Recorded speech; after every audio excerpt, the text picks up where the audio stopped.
Now, how about some surreal hidden places to check out? Grab a flashlight and your backpack, and bon voyage! The trip starts in the mountainous country of Switzerland. You travel to the town of Waltensburg in the eastern part of the country. It's raining and it's very cold, but you still make your way to the bottom part of a mountain, where your first adventure awaits. After climbing up high in the mountains, you see a strangely shaped castle. To get there, you must walk up an extremely narrow pathway. Don't look down, you think to yourself. You tighten the straps of your backpack and manage to walk along the pass. Standing at the door of the castle, you really can't believe what you see. A 13th century fortress built entirely of stone. Today, all that is left of Krafenstein Castle is mainly its ruins, but their condition is good enough to get an idea of what the place looked like back in its glory days. You take your time to explore the castle inside, but honestly, this place gives you the chills and you're ready to move on. The next place on the list is Turkey. A plane and then a car ride later, you arrive in the city of Çorum in the northern part of the country. On the outskirts of Çorum, you find a valley filled with old, overgrown mountains and see the beginning of the trail you're about to hike. The way is extremely steep, but it leads to a secret door carved in the mountain. Congratulations! You've just arrived at Kapilikaya. The huge door is a massive arched stone that blocks the entrance to a hidden building. Experts think it has existed since the 2nd century BCE. Unfortunately, the huge door won't open, so what's hidden inside is a mystery today. It's guessed that there is a room inside. Some locals say there's a treasure hidden there too, but until today, no one has managed to enter the place to check. Okay, it's time to get moving before night falls. Next, you get the unique opportunity to travel to Ethiopia.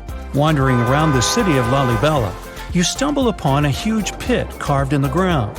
You approach it carefully, and soon enough, you see a magnificent terracotta building, so richly detailed it leaves you mesmerized. But that's not all. There are 10 other pits just like this one, hiding King Lalibela's 12th century buildings.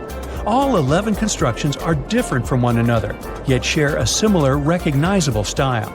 They were hand-carved over the span of 24 years, only with the help of chisels, which is unbelievable given that these buildings are up to 50 feet high.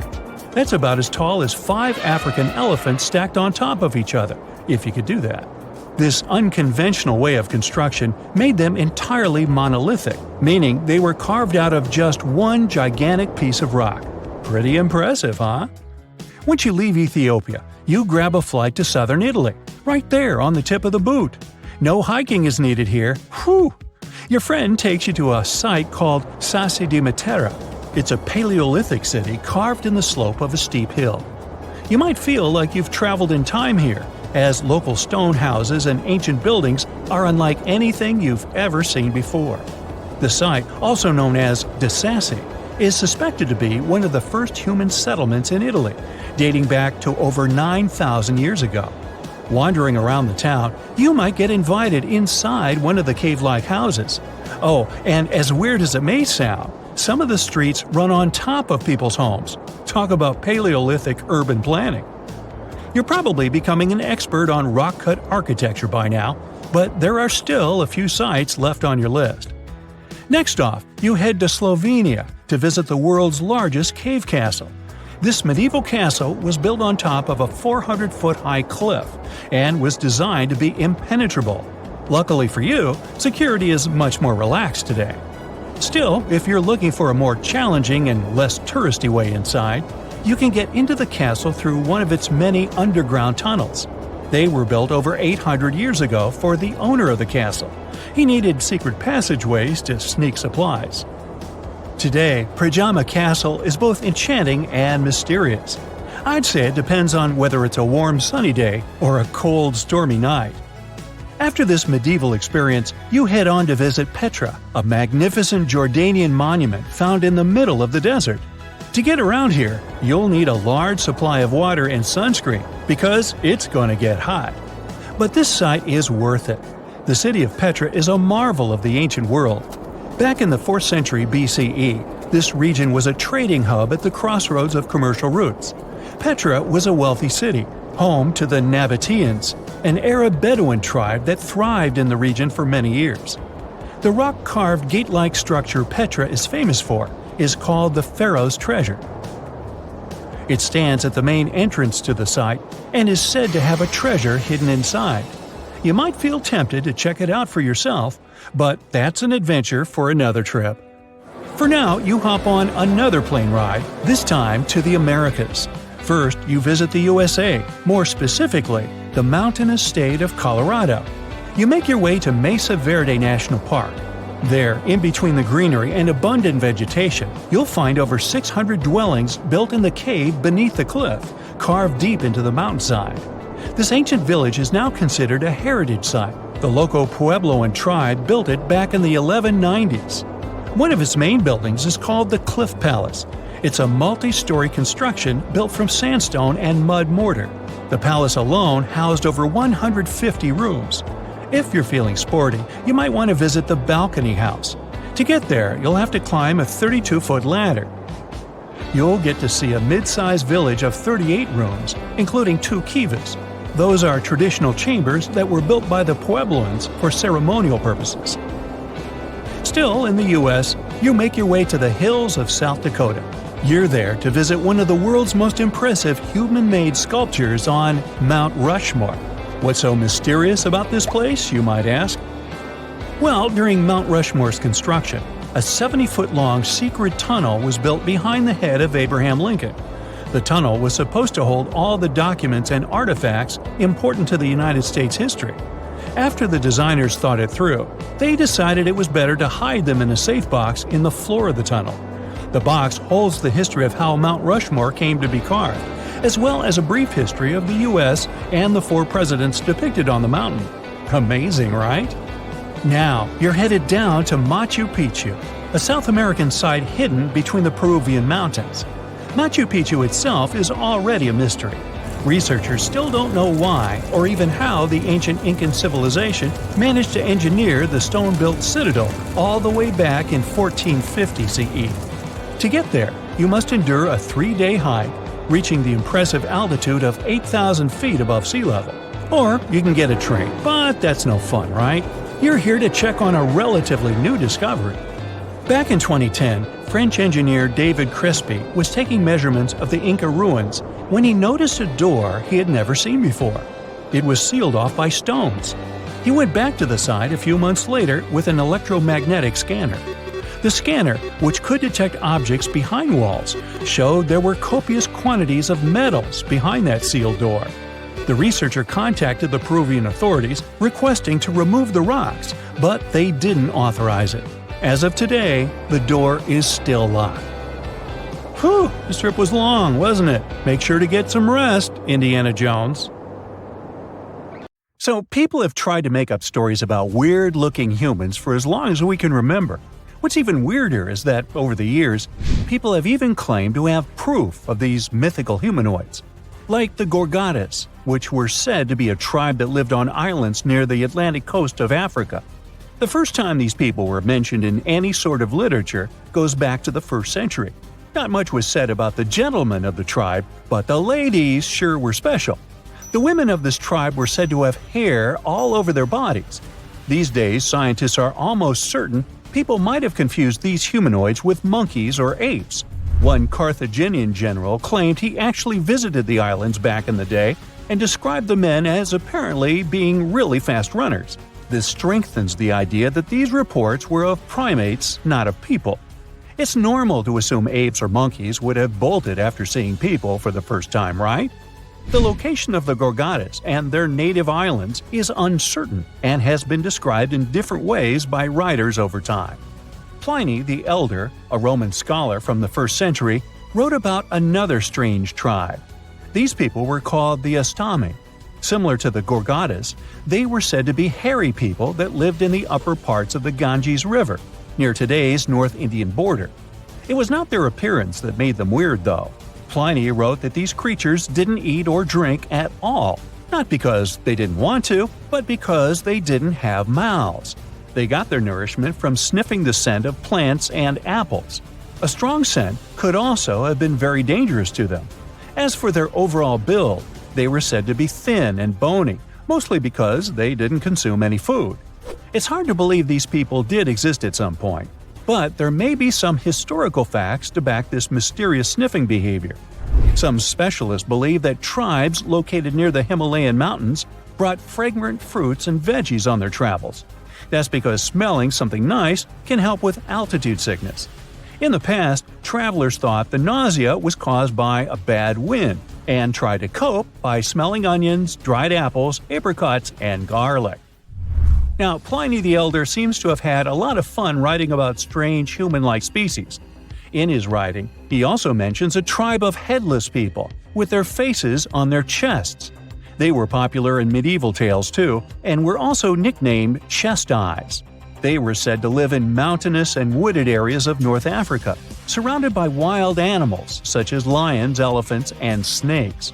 Herodotus, the Greek writer from the 5th century BCE, also mentions these people in his story, but since he is known as both the father of history and the father of lies, I wouldn't be so quick to believe his stories. As with many other myths surrounding mythical creatures, there is some truth to these descriptions. People that travel through the desert, like the Tuareg people, traditionally wear clothing that covers them completely, with spaces in the fabric just for their eyes and nose. It's because of this tradition where they believe it protects them from spirits while they're crossing the desert. It's no wonder these outfits might have misled the ancient writers into thinking these people were headless. This next mythical group was like the basset hounds of people, not because they had a good sense of smell or because they snored on the couch the whole day, but because they had ears so long they could cover their entire bodies at night. They were called the Panati and were said to be a tribe of giant-eared people from some unknown cold islands. They slept inside their big ears, and some said they could even help these people fly. Then there are the stories about weird monopods.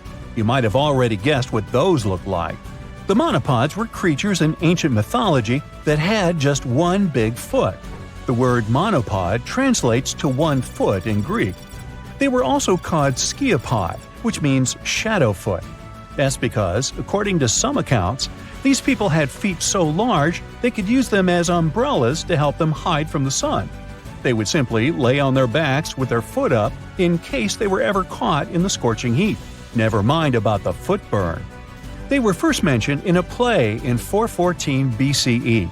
Others wrote about traveler stories encountering monopods in India, and they described these people as having one leg, but one they could easily leap with to get around. No list of strange human-like creatures would be complete without mermaids. They're described as mythical beings who live in the sea and are usually depicted as having a woman's upper body and a fish's tail below the waist. In different cultures, the mermaid represents either life and fertility or danger and destruction. The earliest known mermaid legend dates back to around 1000 BCE. In this story, the spirit, Archaeologists, wanted to live in the sea, but her peers would not allow her to give up on her beautiful features. So they opted for that half-human, half-fish appearance. There are also folktales of mermaids in early Britain, but with no illustrations attached. In sailor tales, the mermaids can symbolize both luck and tragedy. Since sailors spent much time in the sea and they sometimes had nothing to do, it's no wonder they started to believe in figures that controlled the weather. Mermaids were seen as both attractive and dangerous, like the sea itself, reflecting the unpredictable and thrilling nature of water. We have no proof that mermaids exist today, but some people did their best to manufacture evidence over the years. Ever heard of the Fiji mermaid? It was a made-up creature introduced by American showman P.T. Barnum back in the 1840s. It was presented in New York, Boston, and London and gathered a lot of attention from the public. It was not the only one of its kind, and the weird thing is these fake mermaids weren't even pretty. Some of them were made by attaching fishtails to ape or monkey bones. The Dominican Republic has its own mysterious human-like mythological creature. This story tells of a woman who lives in the woods, described as having long dark hair. But here comes the catch. She's said to have backward feet. Despite being quite short, her features are described as being extremely beautiful, especially her eyes. Her name is La Ciguapa. She's thought to be a nocturnal creature, and you can't predict her movements based on her footprints. because of the way her feet are positioned. It's also thought that to catch sight of her, you'll need to go looking for her at night, but only when there's a full moon. There's always a catch. And you'll also need a dog to help. There are many variations of her story, though. Other tales speak of a shy creature that runs away at the mere sight of humans. She's known to sleep in trees and feed on fish and fruit. Now, you'll mostly hear about dwarves in Norse mythology. In many Northern European tales, dwarves are described as being physically smaller than most people, but also as the best of blacksmiths. They were responsible for manufacturing powerful tools that helped many heroes in their quest. Some dwarves also possessed shape-shifting abilities.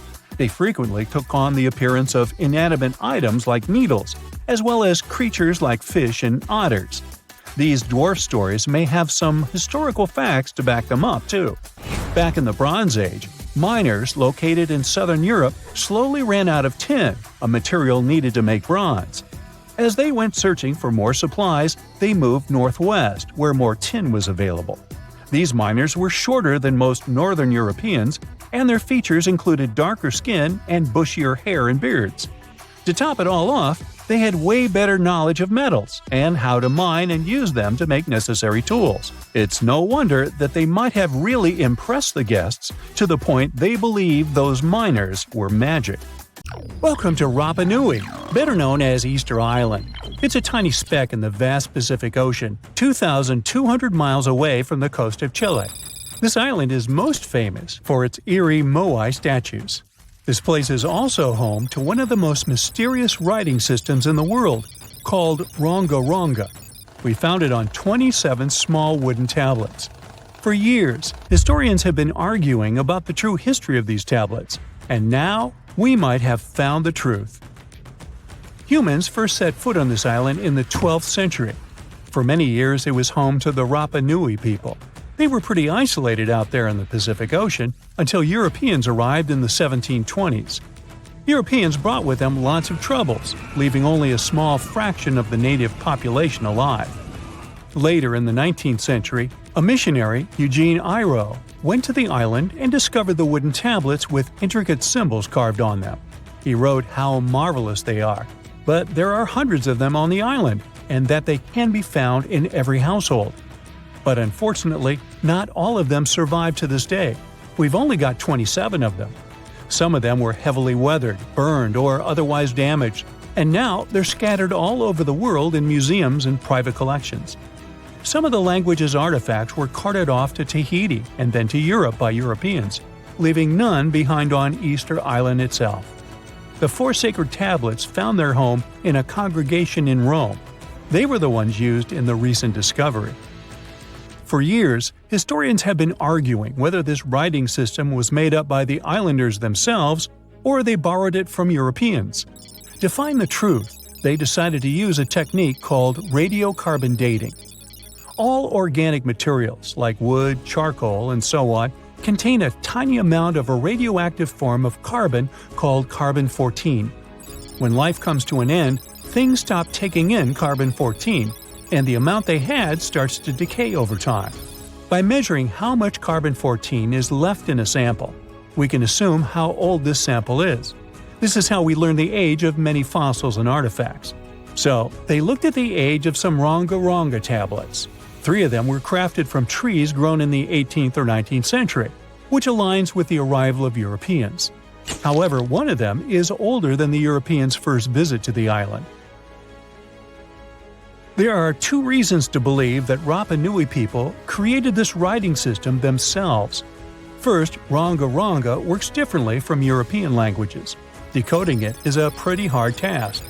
Unlike English, this language boasts over 400 unique glyphs, none of which resemble any known writing system.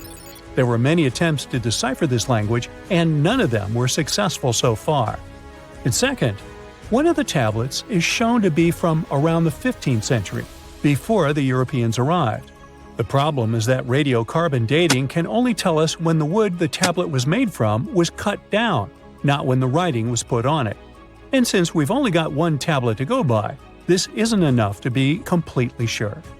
On the other hand, Why and where would they preserve cut wood for over 200 years just to grab it and write something on it one day? But anthropologists and historians say that it's possible. Scarce wood resources might have led the islanders to reuse old driftwood, which could be centuries older than the writing itself.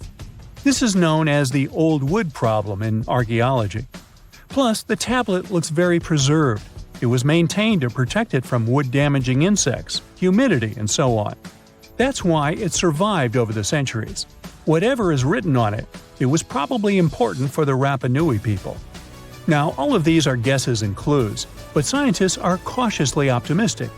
They believe that ronga-ronga could be one of the rare instances of independent writing invention, like those of the Sumerians or the Egyptians.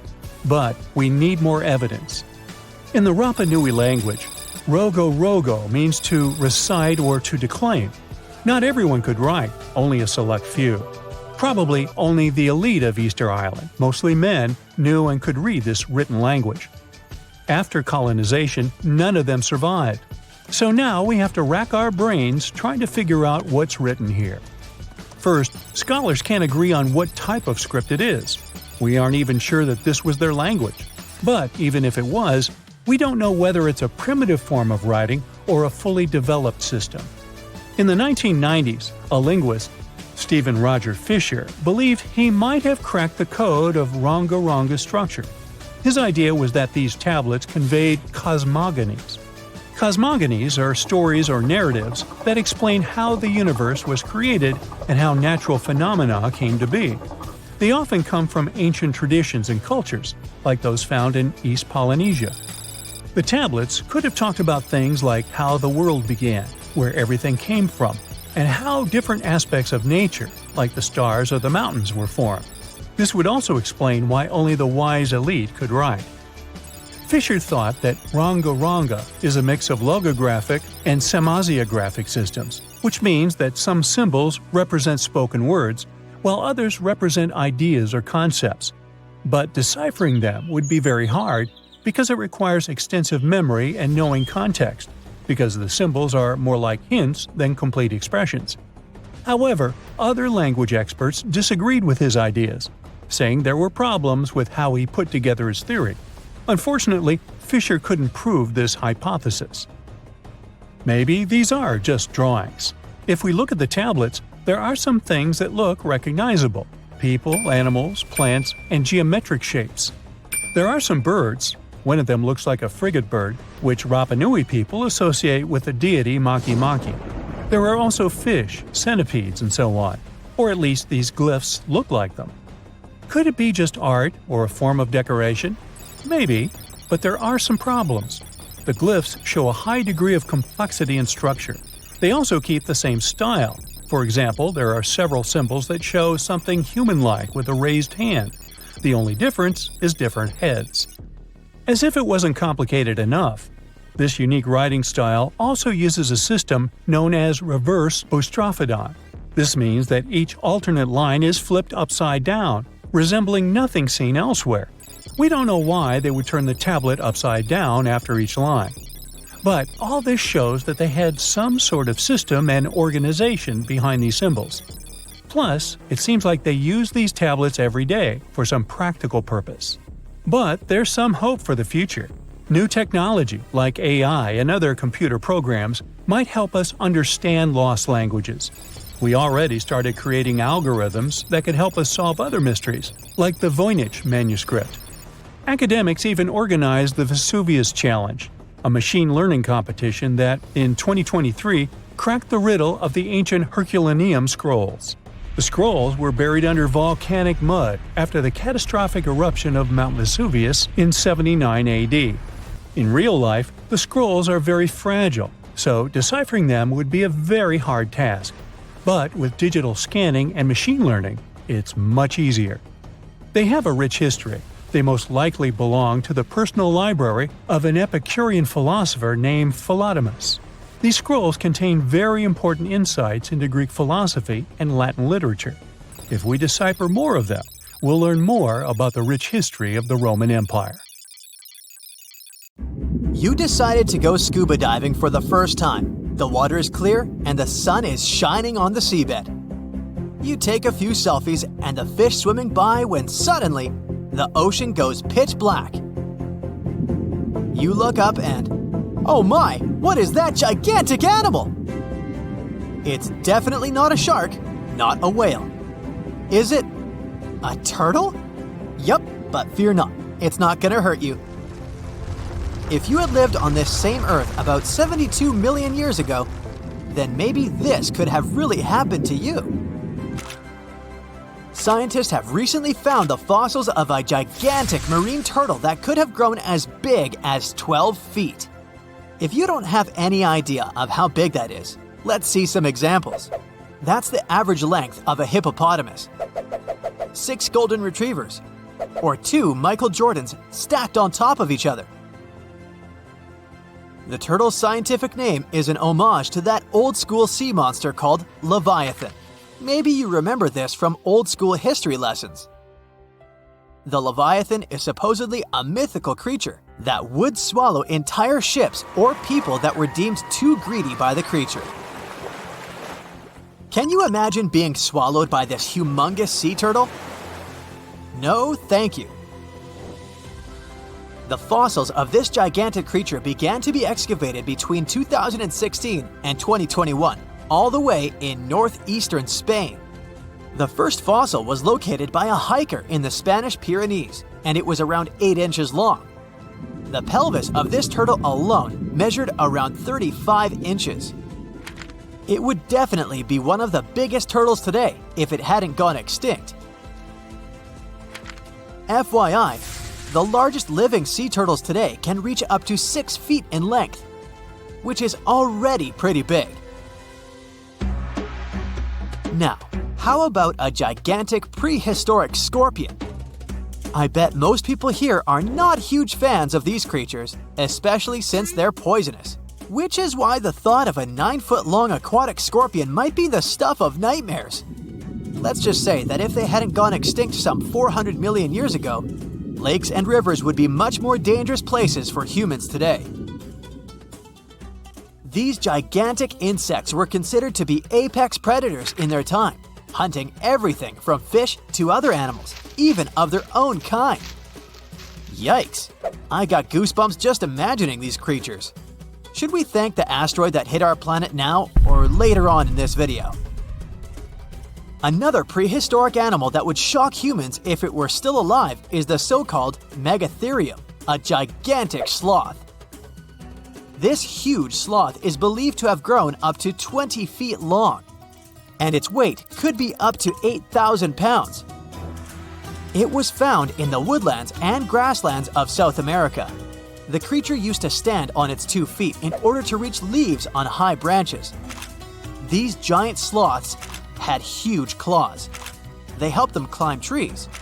I gotta say, I feel uncomfortable imagining these elephant-sized sloths climbing trees. Oh, of course, some dinosaurs will make our super-sized creatures list. But before that, here's a fun fact. Did you know some dinosaurs are still alive today? Scientists have proven that birds are classified as theropod dinosaurs. Such infamous creatures as the T-Rex and Velociraptor belonged to this group. I'm sure you've heard these names even before you watched Jurassic Park. The Velociraptor is that scary dino that breaks into the kitchen. Well, they evolved, gained some feathers, and turned into various species of birds we know today. That means that any bird from chickens to those little blue ones is a direct descendant of dinosaurs. Now, does the name Spinosaurus ring a bell?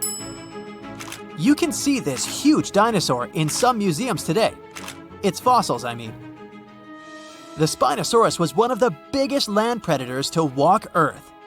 Actually, to walk its land and water, since scientists believe that this dino was semi-aquatic. It fed mostly on meat, which means humans would be its natural prey if it lived today. This meat-eating dino lived around 90 to 100 million years ago. It was about 60 feet long, 12 feet high, and weighed up to 22 tons. Its head was around the size of 8 bowling balls and was shaped like a crocodile's face. Basically, the Spinosaurus was a big African elephant with the face of a crocodile. Just kidding. But that would look funny though, wouldn't it? A much more attractive dino was this guy. It's considered to be the largest dinosaur that has ever lived on our planet. What made it so big was its extremely long neck and very long tail. You wouldn't want to stand behind this creature, believe me. If it decided to swish its tail, you'd get catapulted very far away. This creature lived around 100 million years ago, and its fossils were first found in Argentina around 2012. The dino measured 120 feet from head to tail, which made it almost as big as an American football field in width. And have I mentioned it weighed almost as much as a space shuttle? A staggering 75 tons. If it had been a carnivore, it would have probably been the greatest predator. But this big guy was a peaceful herbivore that had such a long neck that it could eat leaves from high trees. Cute, right? We must also talk about the Shastasaurus. As the name suggests, this animal is popularly known as the Mount Shasta lizard. Even though it was a marine reptile and probably never set foot on the mountain itself, this dino was usually around 23 feet long, but there was a specific strand of this species that could get as big as 69 feet long, about the size of the great blue whale. This made it the biggest marine reptile to have ever lived.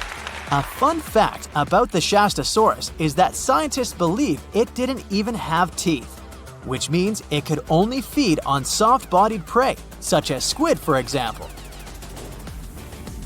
The next animal on our list is the blue whale. Believe it or not, the biggest living animal on Earth actually started small. These days, the average mature blue whale can reach up to 100 feet in length and weigh up to 200 tons. That's more or less the weight of 40 elephants put together, or 30 Tyrannosaurus rexes, or 2,670 average-sized people. Blue whales have to eat up to 50 million calories per day to support that body. That's the equivalent of 30,000 Big Macs, just FYI. But blue whales weren't always this big. They actually evolved from a four-legged mammal that lived on Earth around 48 million years ago. Their ancestor was called Pakicetus, and it was only 6 feet long. Here's a fun fact. To be able to live in the water as one does today, the blue whale had to go through some intense adaptations. A blue whale can replace up to 80 to 90% of oxygen in its lungs each time it takes a breath. A human replaces only up to 15% for comparison. It allows these animals to dive for up to 1 hour at a time, down to a staggering depth of 330 feet. Elephants were bound to make the list. Elephants are currently the largest land animals on Earth. They can grow to be about 13 feet tall and weigh up to 7 tons. That's pretty small if we compare it to the other animals that once lived on Earth, right? But if we placed a 6-foot-tall human next to an elephant, we'll see it's not at all that small. African elephants are bigger than their close relatives, Asian elephants, and they have a similar lifespan to humans, up to 70 years. Pokemon might have made us collectively wish that salamanders were real-life dragons, although they're not. They can still be pretty cool, though. There's a giant species of salamander that is known to be the largest living amphibian. They can grow to be as long as a regular-sized human, reaching up to 6 feet. I bet that wouldn't be a pleasant underwater encounter. You know, scientists make discoveries that change the world, but even they can face mysteries. Here are 10 things that have baffled scientists. Imagine that you constantly hear a low-frequency hum, and no one can trace its source. Roughly 4% of the world's population hears the hum. It's a geography-free sound. I mean, people all around the world hear it, so the name varies from Tao's hum to Auckland hum, depending on the region where it gets generated. The sound is just on the threshold of human hearing. People hear it less when they're outside, and it gets louder indoors, especially at night.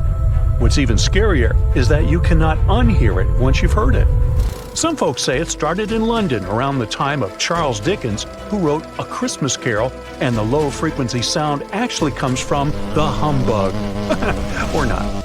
Actually, the earliest cases were recorded in Bristol, UK, dating back to the mid-1970s. Scientists have various theories about where the hum comes from and why only some people can hear it, yet they don't have a clear answer. It could occur when ocean waves move along the ocean floor. They shake the Earth when they collide with continental shelves. Or this might be happening because of volcanic eruptions and earthquakes. Oh, and how about ultra-low frequency radio signals used to communicate with submarines or even 5G? Upsweep is another type of unidentified sound. It was discovered in 1991 in the Pacific Ocean. The sound is high enough to be recorded throughout the ocean. Scientists theorize that the sound could be related to underwater volcanic activity. Interestingly, the volume of the sound has been diminishing compared to its volume when it was first discovered, yet it still can be detected. Plus, it's seasonal. It reaches its highest volume in spring and fall. Is it related to seasonal changes? No one really knows for sure. The next mysterious thing is a cone-shaped monument found in the Sea of Galilee in Israel. This monument was discovered accidentally by sonar scanning in 2003, but the findings were published only in 2013. The monument weighs 60,000 tons. It was once submerged by rising waters. Archaeologists say the monument is enigmatic because they can't figure out where it's from. They don't know what it's connected to or its function. So this big and unusual thing remains a mystery. Now let's move to Göbekli Tepe, Turkey. This place offers you one of the most archaeologically significant sites in the world. Why is it important? Well, it has massive carved stones about 11,000 years old. To put it in perspective, they're 6,000 years older than Stonehenge. Ancient people placed these stones before they began farming or crafting metal tools or pottery. So the existence of this place goes against the chronology of civilization we're familiar with, where people farmed first and built second. Apparently, it wasn't like that. In any case, a good question is, what was the purpose of this site? Was it built to worship some spirits? Yep, archaeologists believe it might be the world's oldest temple. Okay, say this with me. Paleodictyon nodosum. Yeah, I know it sounds like a chemical formula. This is a living fossil found deep down on the ocean floor. A creature makes these hexagonal burrows, that for sure. Yet scientists can't identify the artists. Now, what do I mean by living fossil? Well, Paleodictyon nodosum is a creature believed to produce a burrow nearly identical to Paleodictyon fossils. Is it a worm-like animal that made them? Scientists don't know. One thing is clear, this isn't some random stuff created by geological forces. Now, speaking of fossils, take a look at this giant one. Its informal name is Godzilius. It was discovered in 2011 by an amateur paleontologist. This is a scientist who studies the history of life on Earth by analyzing fossil records. Anyway, back to Godzilius. It's almost 7 feet in length and 9 feet tall if you were to measure it upright. This fossil is 450 million years old, coming from the time when Cincinnati was underwater. It might be a fossilized algae mat, but some scientists have different opinions. This is a massive tunnel found in South America. The tunnel is at least 8,000 to 10,000 years old. At first, researchers discovered a couple of colossal burrows. They were enormous and neatly constructed. Geologists were amazed, saying they had never seen such structures before. There's no known geologic process to explain their formation. I mean, researchers have known about the burrows since the 1930s, but back then they believed that these tunnels were just some sort of archaeological construction, until they discovered huge claw marks on the walls and ceiling. They reasoned that some extinct species could be the ones to have left these marks. Many geologists strongly believe they found the burrows of giant ground sloths and armadillos. The structure is the largest known burrow from the Paleolithic age in the Amazon.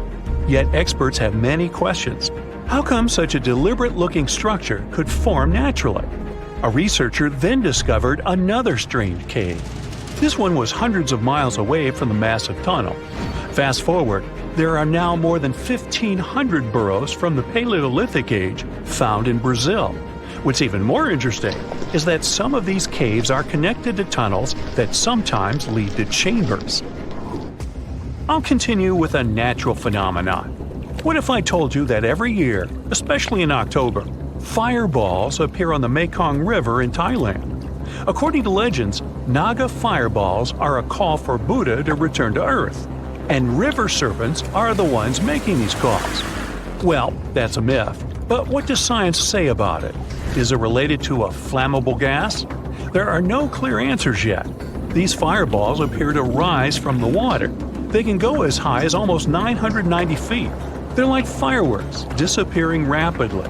They typically glow with a reddish or orange color. I'll mention some legends too, because why not? They're thrilling. And it would be a shame not to include the one about the lost city of Atlantis. As you may know, the legend says that Atlantis submerged into the ocean around 11,000 years ago. Since then, not just scientists, but also treasure hunters and philosophers have been searching for the lost world. Could Bimini Road be a trace? In 1968, a diver found strange stones off the coast of North Bimini Island in the Bahamas. The stones look human-made. It's like they were evenly spaced out and laid in an orderly row. It baffled scientists, but not for long. Carbon dating analysis of the blocks revealed that geological forces created the road naturally. There weren't any tool marks or signs indicating that the blocks had been stacked or something. The research is continuing, but yeah, scientists generally believe that the rocks were created by erosion. Well, I guess the time of Atlantis hasn't come yet. Okay, picture this. You're wandering on the beach, and you see dozens of octopuses walking past. In 2017, a group of people from Wales witnessed exactly this. Why did these creatures come out of the ocean? No one knows the answer. The group reported that they had seen 20 to 30 octopi crawling on the sand. The people looked for some signs of injury, but found nothing. They said that they had carried the animals back to the ocean. Interestingly, these creatures kept crawling onto the shore when people were asleep. Experts say that it's hard to be sure of the reason that pushed the animals to the beach without conducting a physical examination. They're still speculating about the reason behind this unusual and rare occurrence. Could it be overcrowding? Furthermore, the octopi were well armed. A separate study points out that the more fishers hunt large animals that feed on octopuses, the more the octopus population grows. Maybe that's why these creatures have to go farther to find food or shelter. But without proper research, these are only theories. There's a lot we don't know about space, too. So here's a bonus fact about the yellowish source of life in the solar system. Scientists have discovered a new type of wave inside the sun. These waves move in the opposite direction to the sun's rotation. Plus, they move super fast, so fast that it's beyond our understanding. Researchers have different theories about the function of the waves. If they figure out their role, this could give them additional insight into the processes happening inside the sun. And yes, the octopi were well armed. Strange and amazing items are discovered often, but figuring out what our ancestors were up to is pretty tough. Especially when all you have are just some rusty cups and cave drawings. It's no surprise that even the experts in lab coats sometimes make mistakes. But it's not just about dusty plates and huge stones. Sometimes there's even humans with large heads. So grab your digging tools and let's travel back to ancient times to explore incredible societies that even scientists can't fully explain. Sardinia may look idyllic now, but I'm not gonna lie, I wouldn't fancy visiting it 3,000 years ago. Rumor has it, terrible giants roamed around this island back then. People even talk about finding human skeletons over 13 feet tall there, although nobody's ever shown anything to prove it. But the stories will make you wonder because some weird stuff has definitely happened.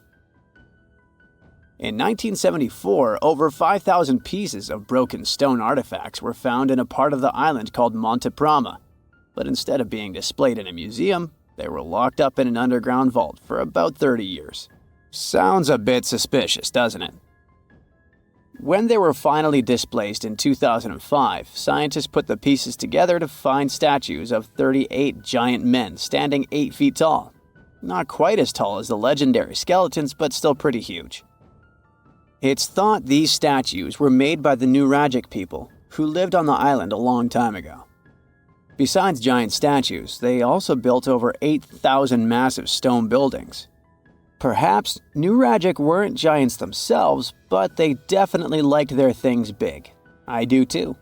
I like a big number of likes on our videos. That would be pretty great. Thank you if you liked this and subscribed.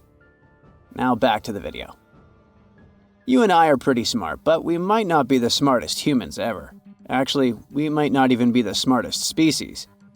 Since 1913, some skull fossils found in South Africa have hinted at a possibly smarter contender called Boskop Man. This human-like species might have lived as recently as 10,000 years ago.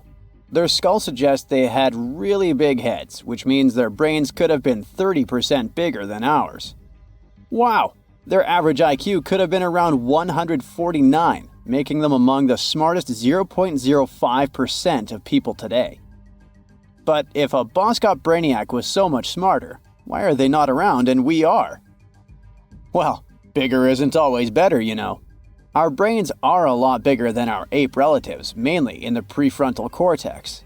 This part helps with high-level tasks like making decisions, remembering things short-term, and being aware of ourselves. The parts of the brain that handle our senses and movements haven't really grown much. So, maybe the Boskops spent too much time dwelling on the past rather than doing practical things like hunting. But this is all just guessing. We really don't know what happened to these clever cousins of ours. Some people even argue that Boskops weren't any different from us, with the only evidence being parts of skulls. The jungle is huge. Did you know the Amazon rainforest is home to about 30% of all the world's plant and animal species? That's impressive. However, the history of one native species, humans, has long puzzled scientists. The mysterious Kasarabe people lived here for hundreds of years and then vanished around 1400 AD. People thought the Amazon only had a few scattered tribes, but recently we discovered big, unusual shapes in the ground called geoglyphs. These might look like simple shallow ditches, but they're actually the remains of a vast civilization that spread over 5,000 square miles and includes about 450 markings, some as wide as 1,300 feet. That's insane! They likely contained ceremonial buildings and could have hosted up to 1 million people as recently as 550 years ago. Thanks to new technology like LiDAR, which uses a safe laser to map the forest without harming it, we can explore deeper. In 2019, some scans showed miles of raised roads and pathways and even pyramids over 70 feet tall. They found 26 separate settlements, 2 of which were at least 250 acres each. Damn, that's like 330 soccer fields. It's not certain what happened to the Kasarabe people. Maybe European conquistadors drove them out. Maybe the most baffling ancient civilization is one we've never actually found a trace of. Yep, I'm talking about Atlantis, the grand city that supposedly sank into the ocean. The first mentions of Atlantis come from the ancient Greek philosopher Plato, who talked about a great city near the Strait of Gibraltar. But for ages, everyone just thought Plato made up Atlantis as a perfect version of his own Athens. So why, about 12,000 years after it supposedly vanished, do we still wonder if it might be real? Well, in the 19th century, U.S. Congressman Ignatius Donnelly wrote a book giving 13 reasons why he thought Atlantis was more than just a myth. Then, in 1965, some folks thought they actually found Atlantis when they discovered the Richat structure, a massive 25-mile-wide dome in Mauritania, Africa. It's so big that you can see the whole thing from space. Two astronauts flying over the Sahara Desert spotted this giant eye staring back at them and thought they'd made the discovery of a lifetime. Unfortunately, there's no solid evidence linking this structure to Atlantis. It's believed to have formed from volcanic activity about 100 million years ago. But it does look suspicious, doesn't it? Still, we're no closer to knowing the truth. Imagine going back to about 3300 BCE and finding yourself in South Asia. Welcome to the Harappan civilization. These people were way ahead of their time. They had cities like Harappa and Mohenjo-Daro, complete with baked brick houses, sophisticated drainage systems, and even public baths. This place might have had over 5 million people, making it one of the densest regions at the time. They also invented a system of standardized weights that was incredibly useful for traders. And trading they did. These people had connections stretching all the way to the Middle East, thanks to their great skills in metallurgy. They even had a form of ancient branding. The seals were used to stamp clay on trade goods. Despite being so advanced with a thriving urban life, there's a whole bunch of mystery shrouding their language and script. We've got bits and pieces of their writing, but no one's deciphered them yet, even with all the technology we have today. We also still don't know how exactly their society worked. It looks like they didn't flaunt their social status as much as other civilizations. No grand palaces or massive monuments. Instead, their largest buildings might have been granaries. They sure were practical. Unfortunately, all good things must come to an end. Around 1800 BCE, this bustling civilization started to decline, possibly due to shifts in river patterns. As the environment changed, the Harappans packed up, moving towards more hospitable lands. Ever heard of the Minotaur? The beast with a bull's head and a man's body, hunting the bravest travelers in a massive maze. Well, this wasn't just any old tale. It was one of the most popular dramas of the ancient world. And it was inspired by this place, the island of Crete. The Minoans lived here during the Bronze Age. They had stunning palaces, amazing frescoes, and a culture so rich it still fascinates historians to this day. They built places like Knossos, which was so complex with its multi-story buildings and elaborate hallways that it might have inspired the whole labyrinth myth. Their engineering was so ahead of its time that even their drainage systems were more advanced than what many of us have today.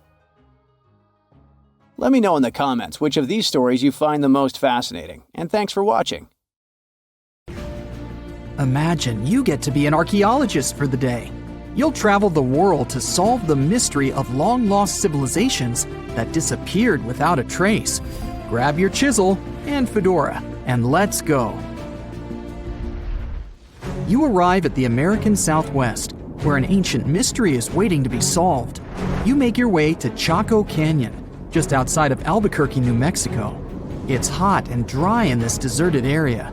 You're here to visit the ancient ruins of the Anasazi people. It's said that they were a thriving civilization that met a mysterious end. You hike a few miles before you begin to make out the shape of dwellings, constructions built of stone in the middle of the canyon. This is Pueblo Bonito, a 10th century complex that contains as many as 800 rooms and stands over 5 stories tall. The buildings are beautiful and made from sandstone. To access the complex, its inhabitants built a 400-mile network of roads, some of them 30 feet wide. You can't wrap your head around the fact that it was built so long ago. Everything looks so well preserved. The Anasazi reigned over the so-called Four Corners region from 100 CE to around 1600 CE. During this time, they built a civilization that sprawled over 30,000 square miles, including Colorado, New Mexico, Utah, and Arizona.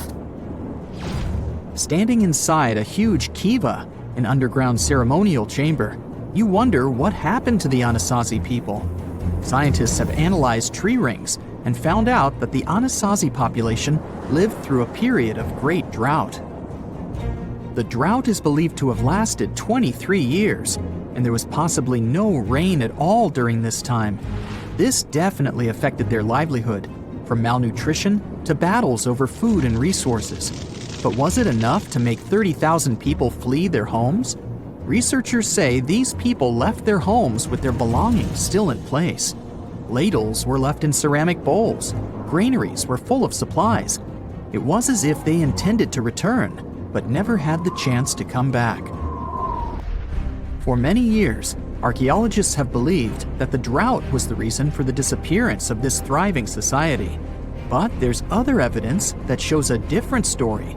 Anthropologists say that the ancestral Puebloans, as they are also called, were an exemplary population. They were peaceful and lived together in harmony. But that's not what their architecture shows. They isolated themselves from the rest of the world by building their settlements so high on top of cliffs. And they built walls and other security structures in order to protect themselves. What were they so afraid of? Recently, archaeologists began to study bone fossils of the ancestral Puebloans, and they found evidence that suggests that toward the end of their civilization, things might have gotten pretty bad. Evidence shows that local leaders were ruling using fear-based methods. Severe punishment started to be inflicted on those who did not follow their strict rules. Why this happened is still a mystery, and you might need many other excavation trips to find out the truth. It's lucky that your next destination is really close by. Still in New Mexico, you'll visit the Blackwater Draw. It's a national prehistoric site that holds the story of the Clovis people. You're shocked to find out that the Clovis are possibly the oldest humans to have inhabited the U.S. They were the first humans to allegedly cross the Bering Strait and follow the ice-free trails down to the U.S.'s southern plains. Try to picture what this area looked like when the Clovis people roamed this land. A huge spring-fed lake with mammoths, giant sloths, saber-toothed tigers, and bison much bigger than the ones we have today wandering around. The archaeological site you're visiting shows that the Clovis population were big game hunters. You're able to identify the bones of several mammoths and even the stone tools that our prehistoric ancestors used to hunt them. Some of these date back to 13,000 years ago, aka the end of the last ice age. You're presented with two possible theories on the disappearance of the Clovis population. It's possible that during the final 1,500 years of the last ice age, changes in climate caused a shortage of food. Scientists also believe that this situation was worsened by overhunting. Another theory suggests that a large meteor hit North America, and this was enough to alter the climate and make the Clovis people migrate southward to try to survive. But the truth is, there's no evidence that any of that happened. Next, you'll fly to the Pacific Ocean, to the mysterious Easter Island. This place has left us with many questions, from the building of 13-foot-high face statues to the sudden disappearance of the Rapanui people who inhabited the area. You approach the island at Anakina, a white sandy beach on the island's northern shore. Researchers believe this area was one of the first settlements of the Rapanui. You could say you're standing at the end of the world, as you're over 3,000 miles away from South America and 1,000 miles away from the nearest island. Around 800 CE, when the first humans arrived, the island was an oasis. Today, the area is mostly deserted. You get your first clue on the fall of the Rapanui from an excavation pit you open at the beach. There's clear evidence of human presence: charcoal, tools, and bones, some of them belonging to rats. Bingo! When humans arrived at Easter Island, they brought along rodent companions. They probably didn't know this at the time, but these rodents would contribute largely to their demise. Rats love palm trees, which helped to deforest the natural vegetation of the island gradually over the years. But there's another clue. Looking into genetic data, you discover that South Americans came into contact with the Rapanui around 1722. What might have happened to this population is the same that happened to other more isolated groups. The contact with foreign groups brought about diseases that possibly led to the end of the Rapanui. To finish off your trip, you're headed to Cambodia. The country was once home to the Great Khmer Empire from the 9th century CE to the 15th century CE. The ruins of this place are magnificent. Your main excavation site is the Plains of Angkor, built alongside the Mekong River. This huge site was the most important Khmer city at the time. Just FYI, Angkor actually means capital city in the Khmer language. The Khmer were able to build a huge network of roads connecting Angkor with the rest of the empire. And it's believed that up to 1 million people were spread throughout the Khmer Empire at its peak days. It was the largest pre-industrial city in the entire world. It's comparable in size to modern-day Los Angeles, just so you can get an idea. The Khmers were also master builders and engineers. They managed to build a complex irrigation system that helped their rice farming through the centuries. And to connect their cities, they built almost 500 miles of intricate highways and bridges. Oh, and not to mention the complex architecture of their religious buildings, such as Angkor Wat, one of today's most visited tourist sites in Cambodia. It took over 30 years to build, and it spreads over almost 500 acres. Back in the day, its towers were probably decorated with gold, but today, the site is a maze of vine-covered temples. Like your fellow researchers that came here before you, you're unsure of what caused this civilization to be wiped off the map. One possible guess has to do with the climate in the region. Strong monsoons might have caused massive floods and severe damage to the infrastructure, especially to the water system the Khmer people heavily relied on to survive. But another reason could have been regional conflict and immigration. Toward the end of the 15th century, the empire started to decline in numbers, and this could have weakened its strong power. You might not go home with many answers, but you've certainly learned a lot, huh? We people used to have real superpowers, but they all disappeared long ago because these abilities became useless and evolution took them away. For example, one of these superpowers was hibernation sleep. Yeah, it doesn't sound as cool as teleportation or flying, but in the modern world, it would be helpful. Imagine that you go to bed before winter and wake up in the spring. No cold weather, no spending money on food at this time, just a long, deep sleep.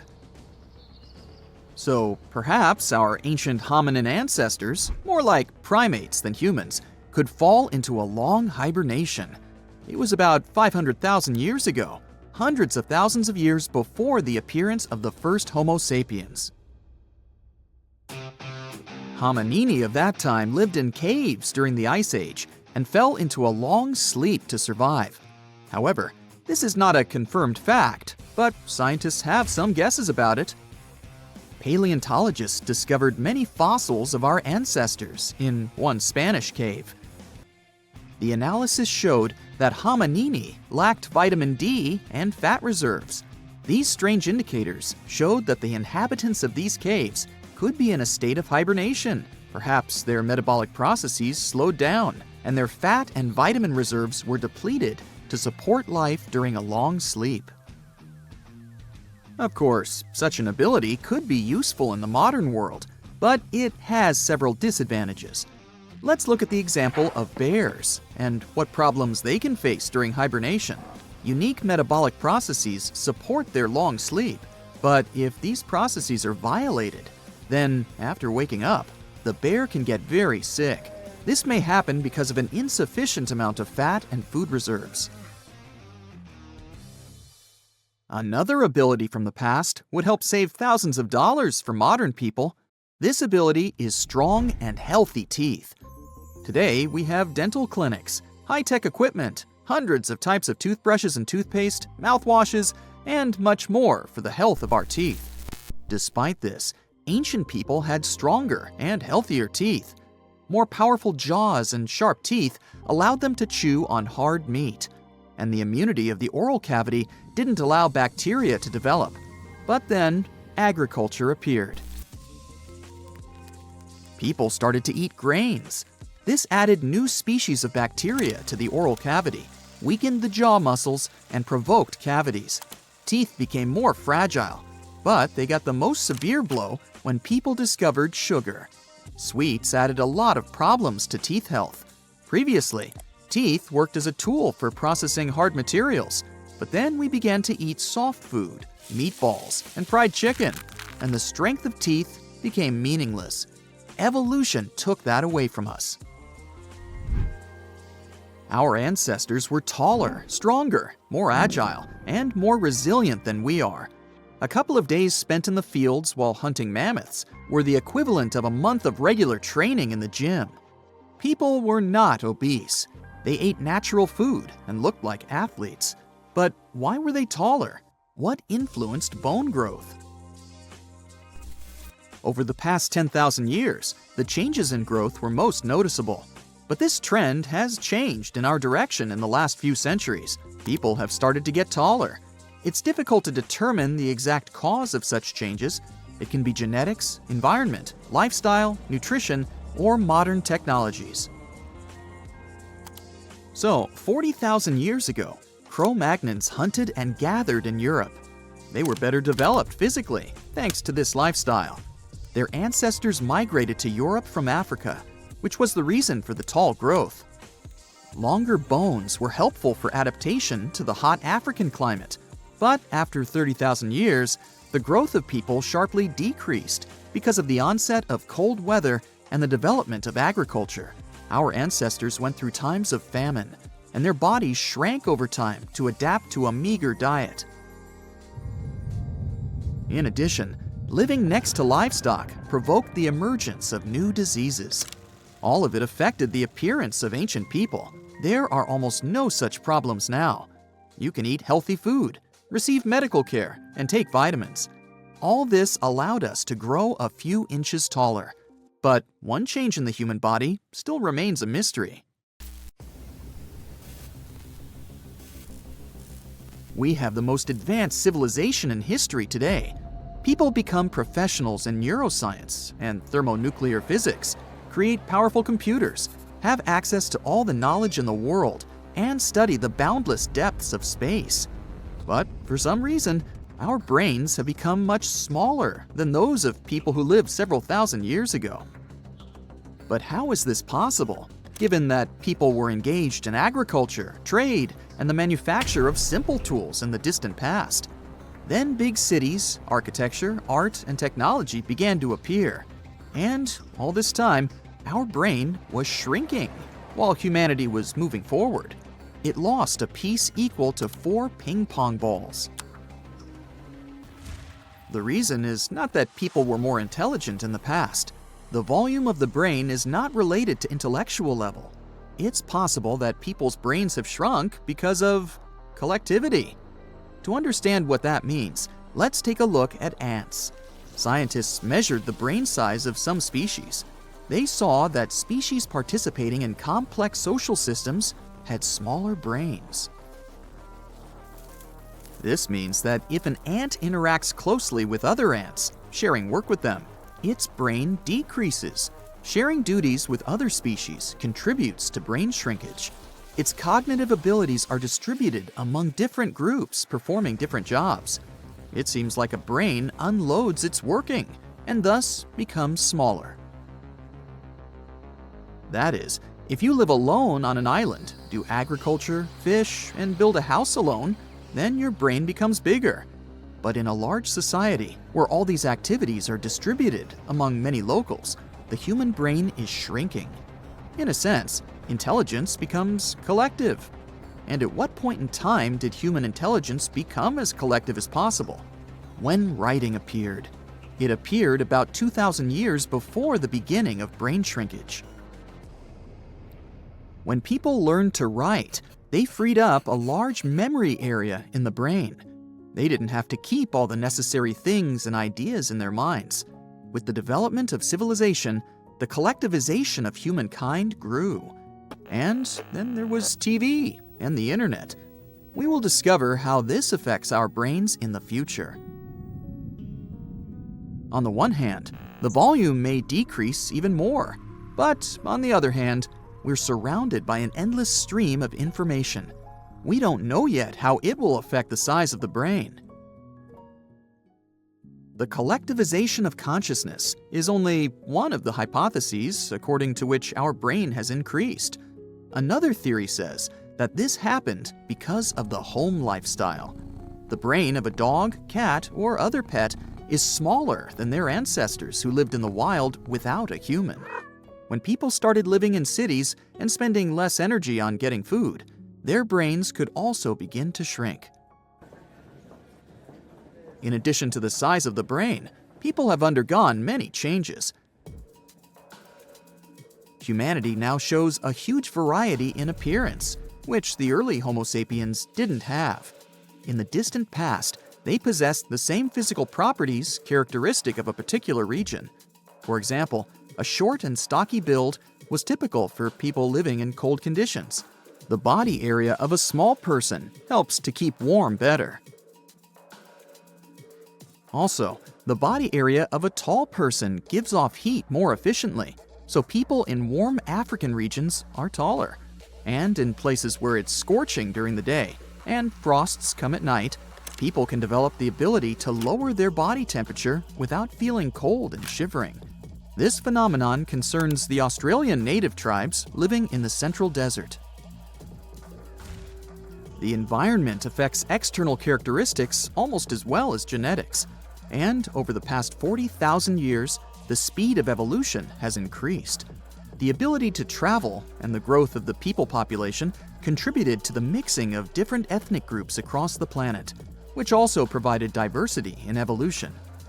It seems like humanity still comes to the highest point of our evolution, and perhaps there are no limits to that.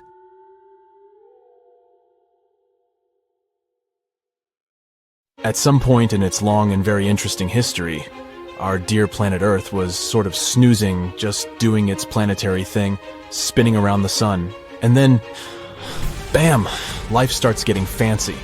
Plants and animals start strutting their stuff, showing off their complexity. Fast forward a bit, about 65 million years ago to be exact, and a cosmic disaster strikes, or at least that's what we presume. An asteroid probably smashed into Earth, wiping out the dinosaurs and other big animals.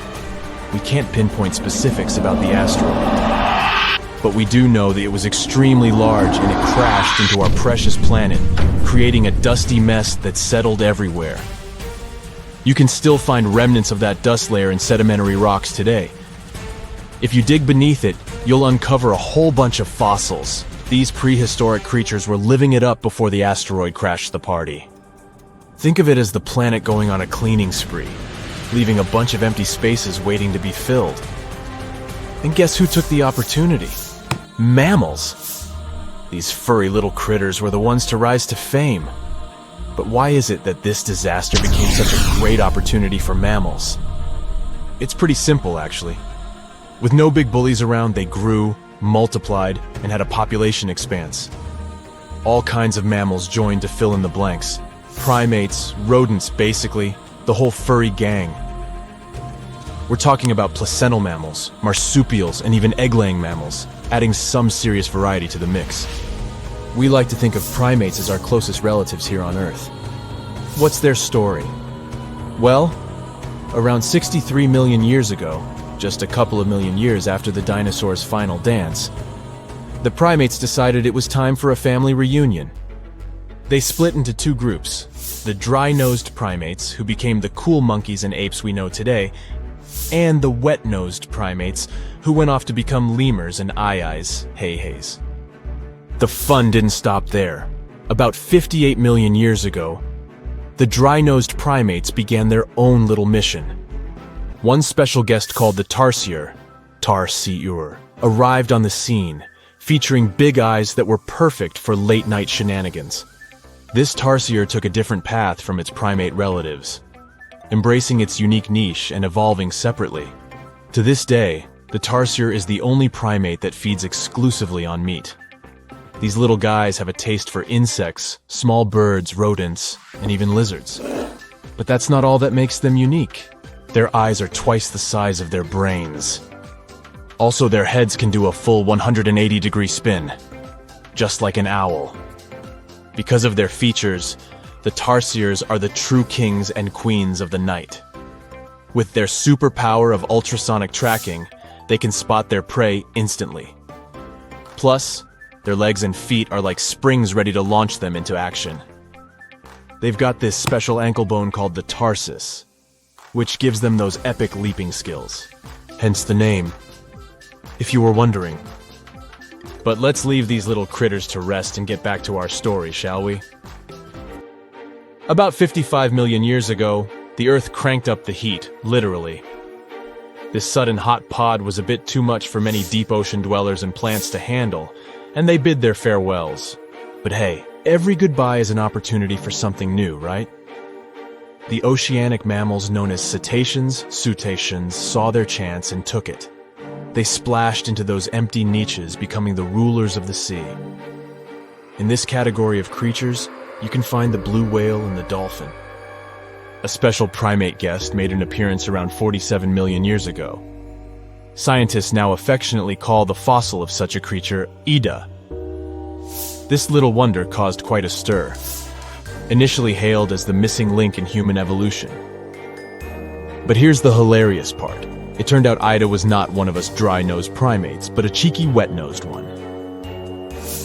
Moving forward to 40 million years ago. This is when another big event happened in the primate world. The New World monkeys, our distant cousins, decided to take a different path and branch off from our lineage of Old World monkeys. They packed their bags and set off to conquer South America, where they're still living it up today. What's the difference between the two, you might ask? Well, one crucial thing that sets them apart is the fact that the Old World monkeys had nostrils that pointed downwards.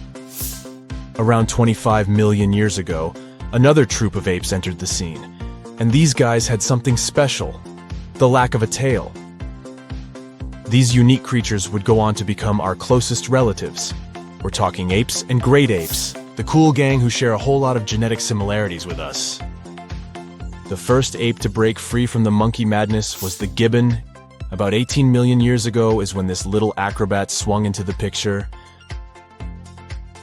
A few million years later, the great apes made their grand entrance too. Orangutans were the pioneers, venturing into the wilds of southern Asia. We're getting closer and closer to the present. It was 7 million years ago when the great apes took a major fork in the evolutionary road. One path led to our ancestors, the future Homo sapiens, and the other path led to chimpanzees and bonobos. These two primate branches remained united for a few million years before finally going their separate ways. 5.6 million years ago, a game-changing ape called Ardipithecus made its way into our evolutionary history. It had a special talent, bipedalism. That's right, this was one of the first apes to walk on 2 feet, probably making its primate buddies raise an eyebrow or two. The real showstoppers, however, arrived around 4 million years ago, the Australopithecus crew. These were the earliest members of the Hominina hominina subtribe, our tribe. What made them so special? Well, probably the fact that they brought some serious tools to the game. Stone tools, to be precise. It seems that at some point in their evolution, these clever primates started using stones to make their lives easier. Now here comes a crucial turning point in our story. About 2 million years ago, our ancestors faced a food shortage. Survival of the fittest was the name of the game, and 2 strategies emerged. Group 1 went for stronger jaws, allowing them to chomp on tough foods like nuts. Group 2 had a different idea. They opted for weaker jaws, but bigger brains. They wanted access to a wider range of food options. Obviously, the bigger-brained group took the prize. And here's where our gang comes into play. Around 2.5 million years ago, a type of primate also known as handyman made its mark on history. These clever beings had larger brains and knew how to put those neurons to good use. About 1.9 million years ago, a new star emerged, Homo erectus. These creatures not only walked upright, but also had brains that were almost twice the size of the handyman's. They took the world by surprise, becoming the first of our direct ancestors to venture out of the African continent. They even knew how to tame fire. Approximately 700,000 years ago, the world witnessed a culinary revolution. The earliest evidence of cooking appeared. And around 500,000 years ago, our ancestors decided it was time to become a bit more fashionable, donning the first evidence of clothing. Our very own species came to be just 300,000 years ago. Told you we were late to the party. But the world was never the same after the appearance of Homo sapiens, the anatomically modern humans. Alongside our other relatives, we emerged, ready to conquer the world with our innovative minds and complex societies. The exact path of our evolution remains a bit of a mystery. But what we do know for sure is that Neanderthals joined the party around at some point too. As Homo sapiens flourished, so did our capacity for language. Modern speech is believed to have emerged almost hand in hand with our species. We started expressing ourselves, sharing stories, and shaping the world with our words. So, there you have it. It took 13.8 billion years of cosmic history for humans to make their entrance. Think about it. 99.998% of the time since the Big Bang, we weren't even around. Our species, Homo sapiens, is the toddler of the Earth's family, existing for just the tiniest fraction of the universe's timeline. Yet, in this blink of an eye, we've managed to unravel the entire story that led to our existence. The story won't end with us. It's an ongoing saga, still being written with every passing moment. You're an adventurer looking for a golden hourglass hidden in the jungle of an exotic country. Finally, you find the artifact. Someone starts shouting as soon as you grab it. "Stop! This is the police! Hands up!" You look around and see two officers. You turn the hourglass over and fall into a suddenly formed portal that takes you through space and time. "Hey you, stranger, don't move! What are you doing in our temple?" You look around and see two guys with swords. They're the police of ancient Babylon. The vast kingdom in Mesopotamia was the first in history to invent a list of laws and punishments for their violation. The list of these laws was called the Code of Hammurabi and contained 282 laws. They were carved on stone pillars around the 10th century BCE. The laws had rules about the family and behavior in society, and generally were similar to the laws of modern civilizations. The authorities of Babylon created special police squads consisting of locals. Their goal was to monitor public order and ensure no one broke the law. Some records of the squad's work have survived to this day. They talk about how the ancient police stopped noisy feasts, monitored tax payments, and searched for thieves and looters. In general, their routine was similar to the routine of modern police. They guarded temples and made sure that nothing was taken from them. You're now in their temple, holding the golden hourglass. The sand pours down, and you teleport to another place. It's the 14th century. You're in Nigeria, on a hot plain under the scorching sun. You hear someone approaching you from behind. "Stop! Don't move! Your fate will be decided at the meeting." Two Okanko guards, members of the Ibu ethnic group, walk to you holding spears. Okanko consisted of rich and poor people, young and old. They were the judges of justice and ensured that no one violated the laws. Each village had its own Okanko squad. They severely punished those who cheated or harmed other people. Okanko also solved land disputes. Before passing a verdict or sentence, Okanko discussed it at public meetings. You haven't broken their law, but you're a stranger in their village, so they want to grab you. Fortunately, the hourglass transports you out of there. Now you're inside a temple in ancient Egypt. You hear barking dogs, screaming monkeys, and human voices. "Who are you?" You turn around and see the Magi, the police of the Middle Kingdom of ancient Egypt.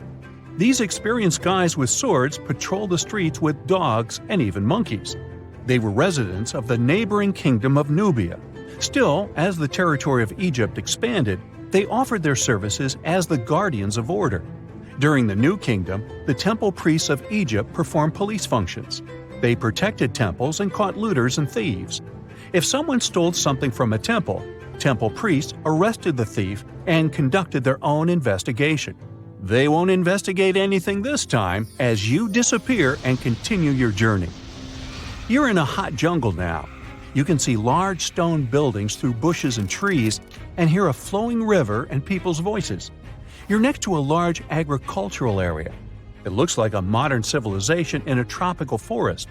But this is the 15th century, and you're in the Incan Empire on the South American coast.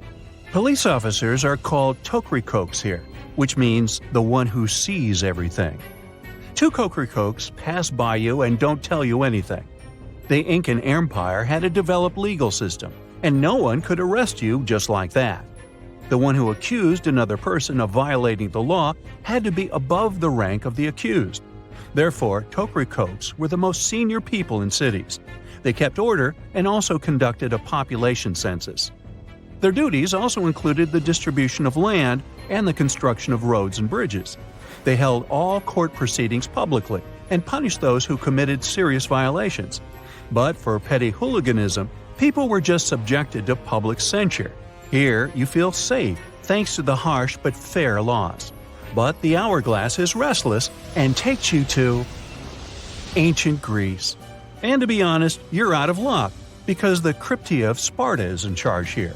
These tough guys got trained in duels from an early age and developed incredible strength and endurance.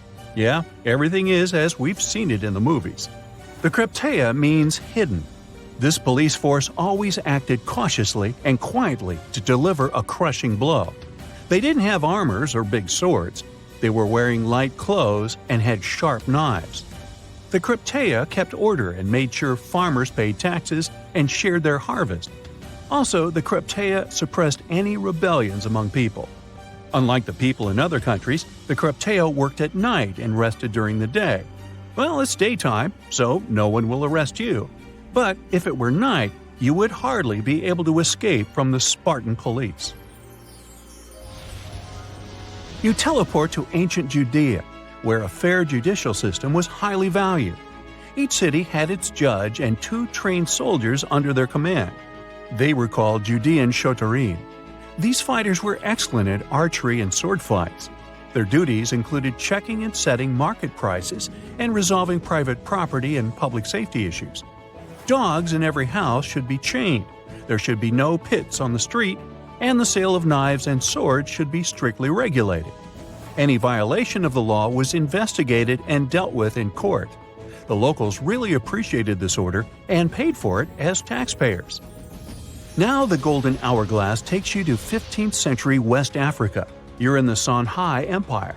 This was one of the largest countries in West Africa with first-class police called the Kadi. Serious violations were punished cruelly, so people were afraid to break the law. The Kadi were government officials appointed by the king. They decided who to court-martial and who to punish with a small fine.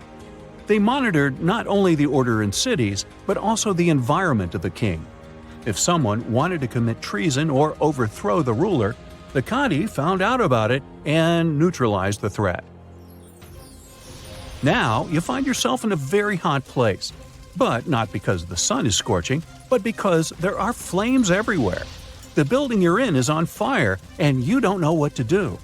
At that moment, 2 guys run inside and pull you out. They just saved your life. Meet the Vigiles, the police of the Roman Empire. More precisely, they were firefighters. In 21 BCE, the Roman emperor ordered his subjects to extinguish fires in the homes of the nobility and ordinary poor people. For this, the emperor received praise and decided to create the first public fire service in Rome.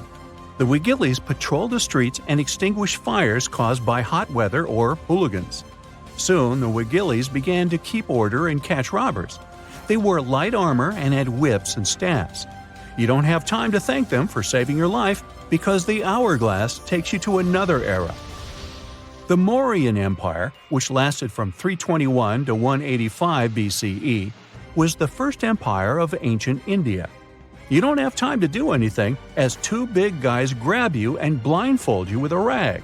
They're taking you to interrogation. Every city in this state had a police chief and his team called Gops. They did all the police work and spied for the emperor. They looked for other spies, registered new visitors, and followed them. They patrolled the streets, kept order, and knew everything happening in the cities. They're going to put you in a cage, but you disappear right from their hands. You finally return to the 21st century. There's no more sand in the top part of the hourglass. So you ponder committing a small robbery to see how modern-day police will respond. But then the hourglass reappears and drops you into prison so you can get a close-up view. Then you wake up. Over millions of years, our planet has changed a lot. Ice ages, shifting tectonic plates, global floods, meteorites. Whole species of animals have come and gone over millennia. At some point in all of this, we humans came along. Now imagine a place that was cut off from the rest of the world for 5.5 million years, possibly much more. A place that no human had ever set foot in before. In 1986, we finally found it, Movila Cave. You head to the airport and buy a ticket to Romania. Next, you rent a car and drive southeast. You're looking for Constanța County, right near the Black Sea. Your phone says you're there, so you stop the car and look around. You're in the middle of a deserted field, nothing but a wide, lifeless plain. Then, you see it. A hole in the ground. As you move closer, you realize it's a shaft that leads deep down into the Earth's crust. Before you descend into the darkness, you take a rope, a hard hat, a powerful flashlight, and an oxygen tank. Don't forget to wear your protective suit and oxygen mask. You climb down slowly and look around. It's pitch dark below you, and you feel a little uneasy. But something's off. The darkness. It's not cold. Warm air wafts up from the depths. Finally, you feel the ground under your feet. You look around and see a lot of tunnels ahead that lead into the depths of the cave. The tunnels are covered with dry clay. Moving forward on all fours, you notice something. The air is getting warmer and wetter. You come out of a narrow tunnel and find yourself in a huge cave with a lake in the center. Now for the hard part, you have to dive in. The moment you get in the water, you get attacked by the smell of rotten eggs. You've just touched sulfide water, and now smelly hydrogen sulfide is everywhere. That's not all. The cave is also filled with carbon dioxide. Normal fresh air on the surface is about 20% oxygen, but here it's only 10%. Not enough for us to survive without our trusty oxygen tank. Still, all those other gases give you a nasty headache. You turn on your flashlight to full power and dive under. Somehow, you need to swim through these narrow underwater rifts. There are a lot of them. It looks like an underwater maze. You're a little worried, but your O2 tank is still pretty full. You squeeze through the rifts and finally find an open area. You freeze. From above, below, from all sides, you start to hear the sound of crawling creatures. The flashlight beam catches thousands of slippery, fast insects. This cave contains 48 species, 33 of which are completely new to us. Strange white snails crawl along the walls, and transparent shrimps, even small leeches, swim in the water. White centipedes with huge whiskers and transparent spiders shuffle around under your feet. There are even 2 species of scorpion, as if you weren't scared enough. Water scorpions, and another kind, as yet unidentified. It's not exactly your typical desert scorpion. Actually, nothing around here looks normal. All the creatures here are white or transparent. They don't have eyes, just long legs and whisker antennas that help them navigate in the watery darkness. It's a sci-fi director's paradise. You couldn't make this stuff up. The deeper you go into the cave, the less oxygen there is. Amazingly, there are even more small monsters running around. The air is all methane and carbon dioxide. These bizarre little things have never seen the sun, never been out of this cave. The spiders, scorpions, and leeches get hungry, right? They feed on smaller creatures, snails and worms. But what do the smallest creatures eat? Just then, you notice something very strange on the surface of the water. There's a gross white substance that looks like foam. You touch it carefully. It's like wet toilet paper, and it tears as soon as you touch it. But it's not foam or paper. It's billions of living organisms, bacteria, called autotrophs. These bacteria make food from carbon dioxide, but they don't make it from the air like plants or trees. They use water. It's called chemosynthesis. These tiny bacteria excrete their unused food, and bigger ones come along and eat it. Then the tiny snails and worms eat the big bacteria. A whole wacky, unique food cycle deep underground in a random cave in Romania. That's why you need that protective suit and mask. It's not just for your comfort and safety. Without the suit, you might accidentally leave behind some human bacteria from your skin or something. It could ruin the delicate balance of life in this underwater world. The underwater cave is too small and dangerous for expensive scientific equipment, so you grab a couple of samples of water, land, and air and get out of there as fast as possible. The cave hasn't been fully explored yet. The Romanian authorities don't allow just anyone to scuba dive on down there. Let's see in a few years. Who knows what else they'll find? You're back at your fancy lab, and you start to understand why that cave is such a big deal. The conditions in Mobile are almost the same as in the first years of Earth's existence. Back then, our world was shielded from the sun by a dense atmosphere. It's actually possible that the microbes found in the cave are the same ones that were around way back when life began. These bacteria could turn out to be incredibly useful. They oxidize the dangerous gases, methane, and carbon dioxide. Basically, they make them harmless.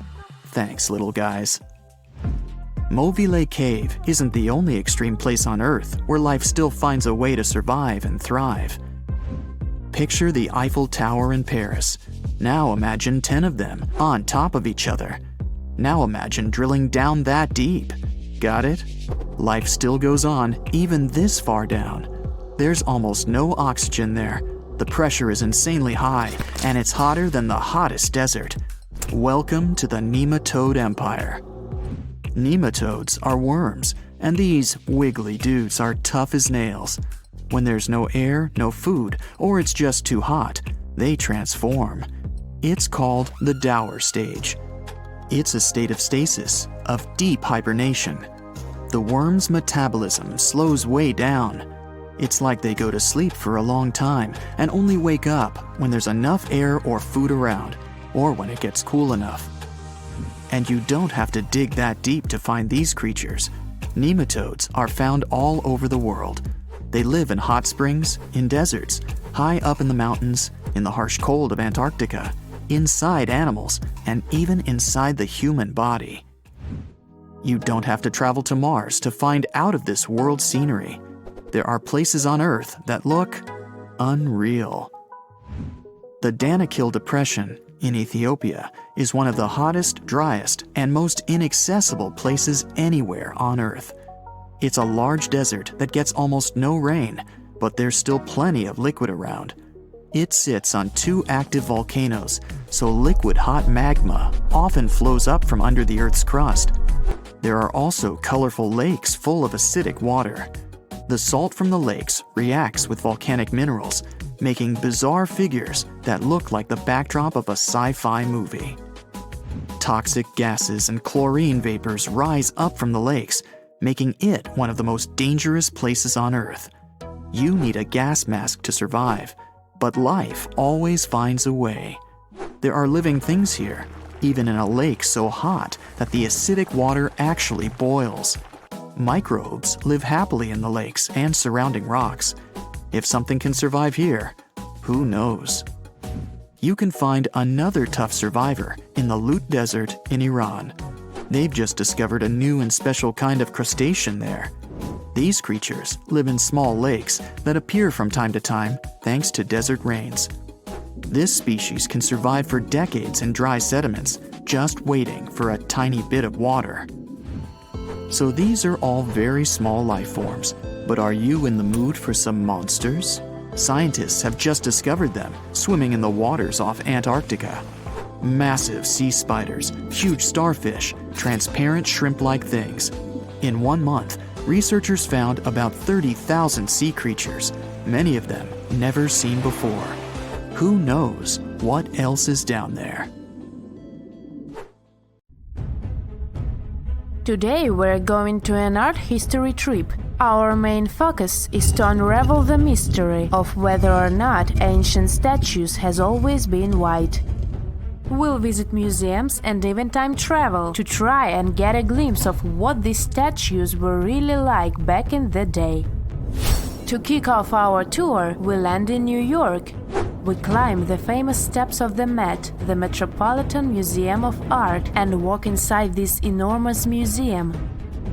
You walk down the aisle and get to the room where one of the world's biggest collections of ancient Greek and Roman statues is held. Admiring the large array of statues, one thing seems evident. They are mainly white. It makes sense since their primary material is white marble. For centuries, historians, archaeologists, and researchers in general have always taken this fact for granted. Weren't these statues always white? Until recent decades, this wasn't something that people discussed. But in the 1980s, researchers unearthed an ancient Greek statue that was clearly pigmented. This new discovery made them wonder, were all ancient statues painted? Let's take a close look at this work of art. This 3rd century before the Common Era Greek statue was discovered to be almost entirely painted, still in its original form. You don't have to look too hard to notice that the statue still carries some of these original pink colors, with some shades of blue and red paint as well. The thing is, this statue is not an exception, it's the norm. As it turns out, ancient civilizations did paint their sculptures with bright and vivid colors, but somewhere along our historic timeline, this information got lost. According to researchers, pigment in sculptures was a way of bringing their representations closer to real life. We live in bright colors, so art might as well reflect that, right? Right! So let's take a few steps back to understand what happened. So why are our museum's galleries filled with white statues as far as the eye could see? You might have heard of Michelangelo. It's a famous Italian sculptor who carved the iconic David and painted the ceiling of the Sistine Chapel. Michelangelo was one of the most emblematic painters of the Renaissance.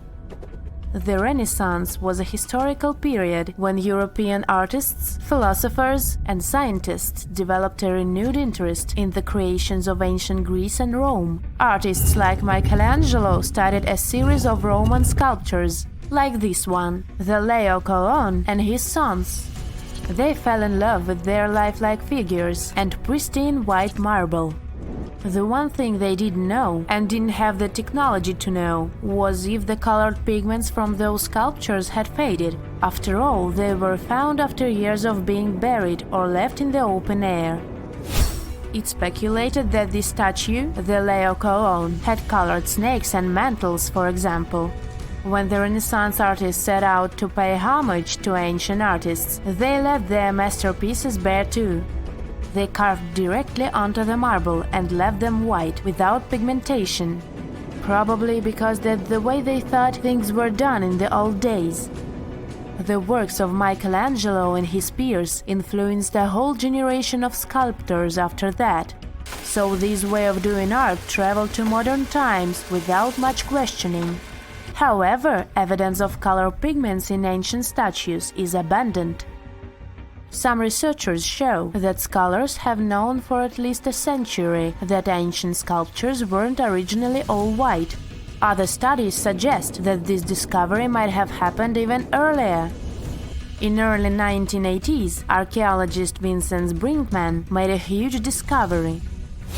During his time as a student at the Ludwig Maximilian University in Munich, he developed a technology that was able to detect polychromy in ancient samples of Greek statues. Polychromy is an art of painting in several colors. Anyways, he was taken aback by his discovery and confused as to why and how other researchers and archaeologists weren't talking about this. As it happens, the first discovery that ancient statues weren't all that white happened a long time ago, way before Vincent was born. It happened during the unearthing of Pompeii back in the 1700s. As you may know, the city of Pompeii in southern Italy was completely covered with lava after the sudden eruption of Mount Vesuvius. The city was destroyed, but the clouds of ashes that arose from the lava managed to preserve a lot of the city structure through time. Thankfully for art historians and archaeologists, Pompeii became a digging ground for understanding ancient Rome. Researchers found several conserved frescoes that depicted scenes of daily Roman life. In one of these paintings, an artist is seen painting a sculpture. This fact was recorded by a very famous art historian known as Johann Joachim Winckelmann. He is also considered the father of art history. Now let's take a closer look at another famous statue. To see this one in person, you'll have to fly all the way to Rome and visit the Vatican museums. The statue you're looking at is a classic representation of Caesar Augustus. In case you didn't know, he was the founder of the Roman Empire and the first emperor of Rome. He is important. The sculpture you're seeing is called the Augustus of Prima Porta. You may have seen this before, probably in a history textbook. The thing is, it's always depicted in its white marble form. But according to an archaeological finding from the 1860s, the original statue was way much more colorful than that. According to archaeologists, the statue of Augustus de Prima Porta has a crimson tunic, yellow armor, and a purple mantle. It's important to keep in mind that colors weren't made artificially as they are today.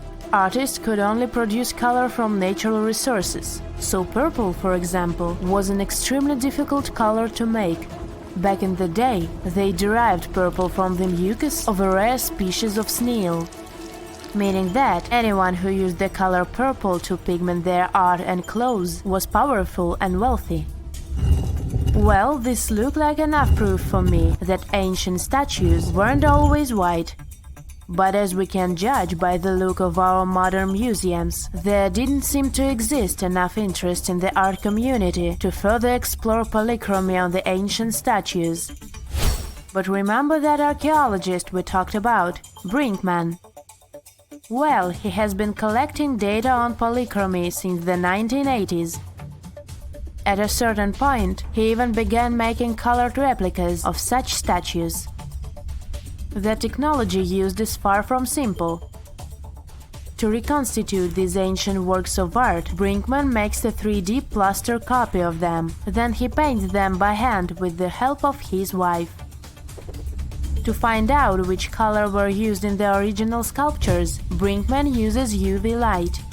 Certain pigments glow under UV light, exposing traces that would otherwise be invisible. Take this colorful archer as an example. Look at these colors. This piece is the reconstruction of a marble archer in the costume of a horseman. To accurately depict the archer, restorers had to research a lot about the history of the region where the art piece was originally found, since colors have a cultural meaning. That, together with UV technology, allowed for the reconstruction you can now see. It seems very far from the idea we have of what the Greeks would make, but this is supposed to look exactly like the original one. According to Brinkman, we shouldn't be so surprised that ancient Western civilizations used bright colors to depict their realities. After all, the Romans and Greeks were heavily inspired by the works of art of Egyptian civilization, Old Mesopotamia, and Asia. For example, if you look at the famous Egyptian Sphinx, you might be led to believe that it always looked that way, but that wasn't at all the case. Modern studies and virtual reconstructions of the monument show us that the monument was very colorful. The body of the statue is believed to have been painted terracotta, while the regal headdress that circles the head is meant to have been golden blue. All of these were considered important colors in Egyptian times, and it was only suitable to use them to depict a pharaoh. Now, have you ever seen cricket balls that are 3 billion years old? Klerksdorp spheres were found in deposits of the mineral pyrophyllite in South Africa and rock the science world. They do look like tiny ancient cricket balls with seams-like lines around the middle. Back in the 1980s, some folks claimed these spheres had been made by an advanced pre-flood civilization we know nothing about. One museum curator shared stories about how they rotated on their own in a display case. There was also a TV show that invited a psychic who declared the spheres were pieces of an ancient spaceship. But according to geologists, these spheres are actually pretty common concretions or spherical objects formed by different minerals than the surrounding rock. The seam-like lines are just imprints from the host rock's layers building up over time. The Klerksdorp spheres come in different shapes, from noticeably flattened spheres to distinct discs. As for that episode when one of these spheres spun on its own, the curator of the Klerksdorp Museum cleared that up too. He said that when he put one sphere on its glass shelf when a journalist came to visit, the sphere naturally rotated a bit because it's round. The area where the museum is located often experiences earth tremors from gold mining activities nearby. The oldest known human-like footprints could be 6 million years old. They were found on the Greek island of Crete in 2002. If the number is correct, it would mean that early human ancestors may have migrated between Europe and Africa much earlier than we previously thought. This doesn't mean Africa is not the cradle of humankind, though. It could just prove that early human ancestors moved back and forth between continents. Some researchers believe the footprints were left by a bipedal creature possibly related to an early human ancestor nicknamed El Greco. According to scientists who studied them, the footprints have a very human-like shape, with 5 toes and a parallel big toe. Some scientists are skeptical about it and suggest the prints might be from a late European ape. The new study analyzed fossilized marine microorganisms found in the sedimentary rocks to determine the footprint's age and prove it's actually 6 million years. The next amazing find that keeps scientists entertained is the Dorchester pot. It's a beautifully crafted metal vessel with some fancy geometric designs embossed in shiny silver. The pot was discovered in, who could have thought, Dorchester in 1852 under quite unusual circumstances. During a powerful blast, the pot broke into 2 pieces. Scientists believe it was originally embedded within a rock or boulder known as pudding stone. The rock from which the Dorchester pot emerged is dated to be around 500 million years old. So it could mean the pot itself is also that old. The current and less exciting theory suggests that the Dorchester pot is a Victorian-era candlestick holder. Such things were really trending back then, so it's not a surprise to find such fancy household item from that time. The Dorchester pot falls into the category of ooparts, or out-of-place artifacts. Those are objects that seem too advanced for the time period they're supposedly from.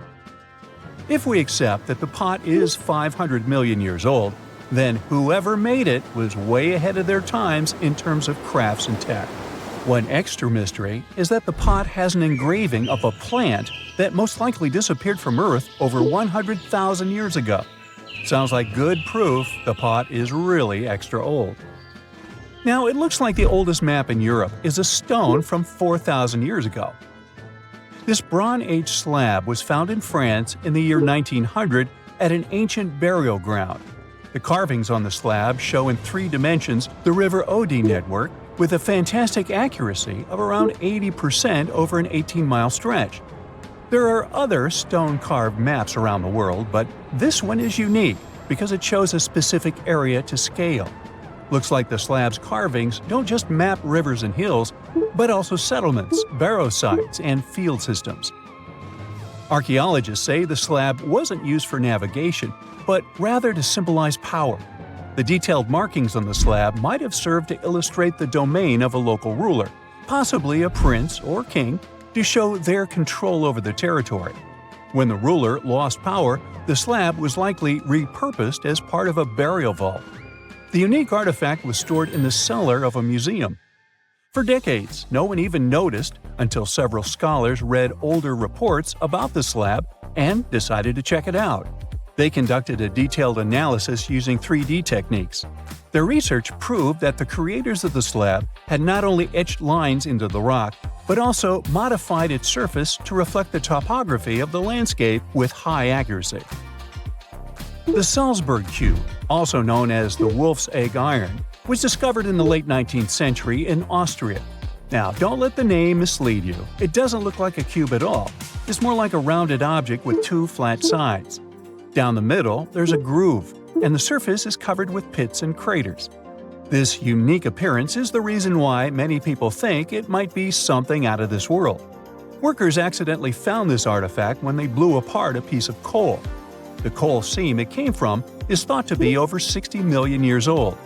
The Salzburg Cube moved between museums, mysteriously vanished in the early 20th century, and then showed up again. A professor from Bonn University suggested it might be from a meteor, but they found no evidence of elements that you'd normally see in meteorites, like cobalt or nickel. Then researchers thought it must be a human-made object, possibly a Victorian-era candlestick holder. No one knows the true story of the cube or its current location. Yep, it disappeared again. Have you heard about the Meister print?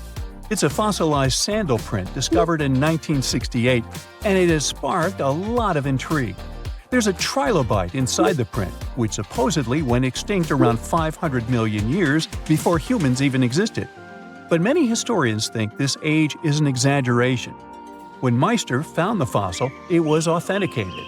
But the scientist who did it didn't confirm it was a human sandal print. He only agreed there was a trilobite there. When another scientist visited the site, he found a 6-inch impression he believed was from a child's moccasin.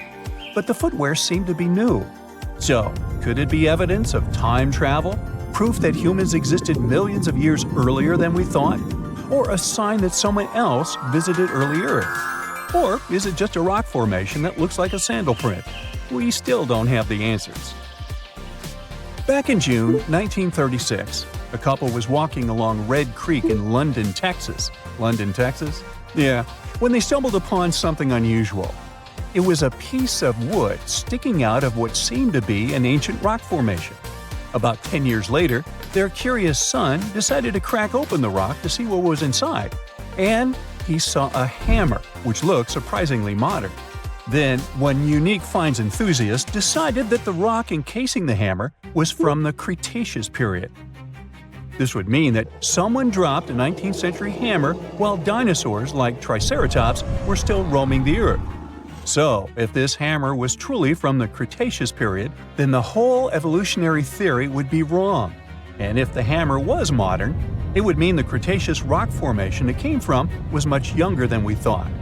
But the real answer was much simpler. The hammer was indeed modern, and geological processes had encased it in rock. Minerals can harden around an object in a relatively short time. So the hammer was probably dropped by a miner a century or so ago, and the rock formed around it afterwards. And no, it wasn't a Victorian-era candlestick holder either. Have you heard of Göbekli Tepe? It's an ancient site in Turkey that literally made historians rewrite history books.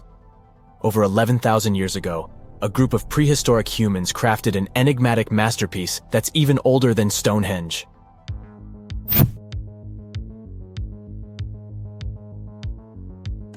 Before its discovery, archaeologists believed that people didn't know about iron and weren't good at making pottery.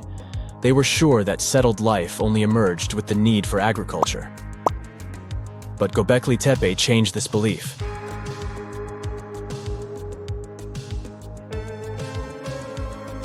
The place has revealed that it was the temple that paved the way for a settled life, not agriculture. Until this discovery, researchers believed that farming was the catalyst for sedentary living. Meet Professor Schmidt, the guy whose findings changed this theory. He managed to prove that hunter-gatherer communities laid the very foundations of this way of life.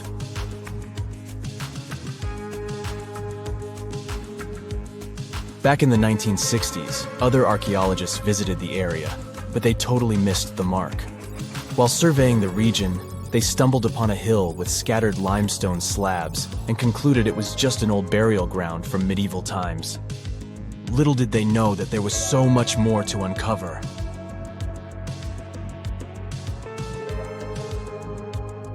In 1994, Schmidt embarked on his own survey of prehistoric sites in the area. Surprise! He instantly realized he had discovered something truly extraordinary.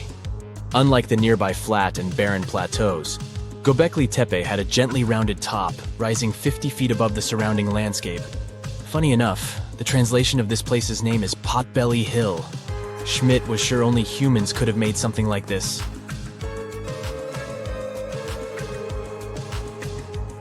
Those broken limestone pieces that were mistaken for gravestones turned out to be way more exciting.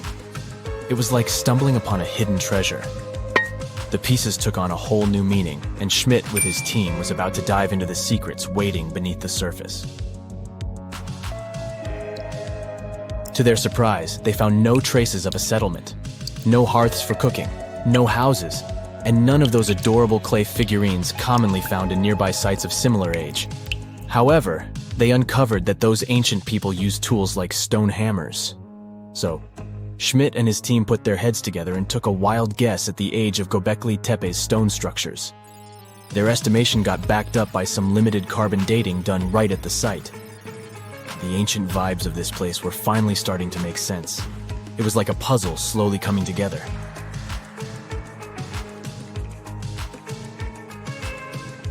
You may think that back then, people didn't have special tools to create something as cool as Göbekli Tepe.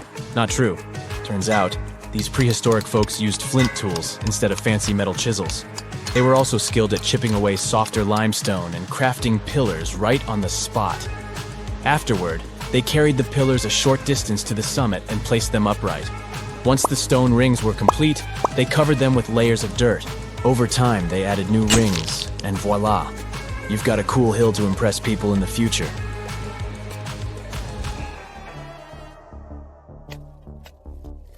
During their first year of excavation, the team went through 15,000 pieces of animal bones from wild creatures. These people didn't have pet animals or grow their own food. They hunted wild animals for their meals. But things were about to change, because the place had everything they needed to start farming. Scientists say they had wild sheep and wild grains that could be domesticated. And guess what?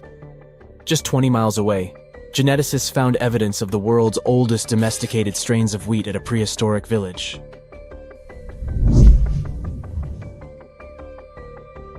These amazing findings have completely changed how we view civilization. In the past, experts believed that people needed to learn how to farm and settle in one place before they could build temples and develop complex societies. But guess what?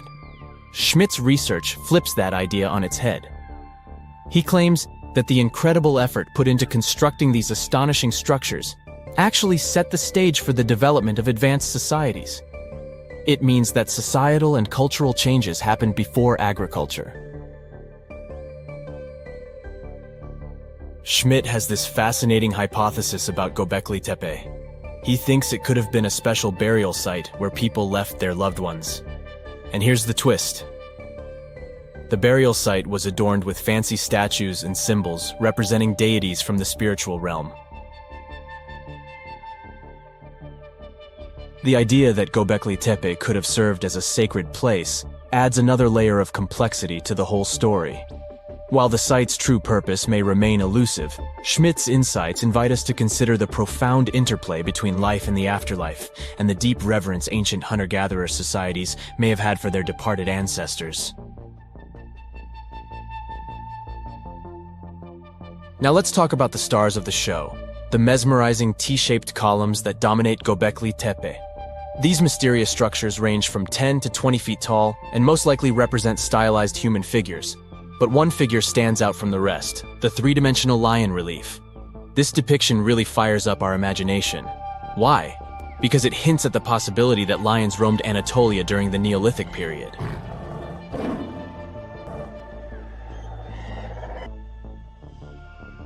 These standing stones are arranged in circles and placed in rectangular pits. Each circle has a similar setup.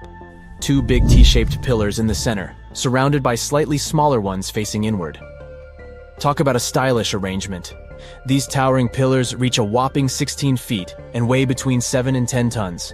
Some pillars are plain and simple, while others are like works of art with intricate carvings. Foxes, scorpions, and vultures come to life, crawling and twisting on the pillars' sides. But it's not just animals depicted on these stones. Some pillars have abstract shapes representing humans, and even small carvings of clothing items.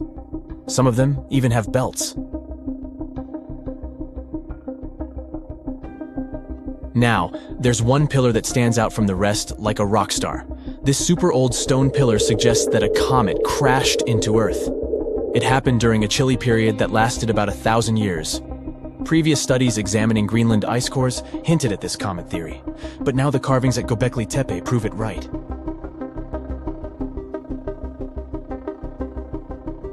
The carvings on the pillars are like a historical comic strip. They even show a headless human figure. Researchers fed the images into a computer and discovered their connections to constellations, indicating that this temple might have been an ancient observatory.